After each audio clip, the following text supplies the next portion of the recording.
मैं बिरजाइन गांव 70 पंचायत नवहट्टा प्रखंड सहरसा जिला के अंतर्गत बिरजाइन गांव से मनोज कुमार बोल रहा हूं।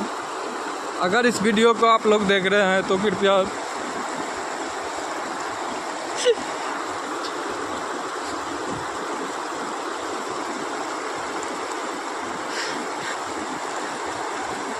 शासन प्रशासन से गुहार लगाए कि यहाँ के लोग जान बचाने के लिए आतुर कृपया किसी भी तरह का सहायता पहुंचा करके बिरजाइन के लोगों का जान बचाया जाए। यहाँ लोग घर छोड़ करके भाग रहे हैं लेकिन कोई साधन नहीं है किसी तरह से अपना जान भी बचा सके। लोग परेशान है अपना प्राण बचाने के लिए। कृपया शासन प्रशासन से अनुरोध है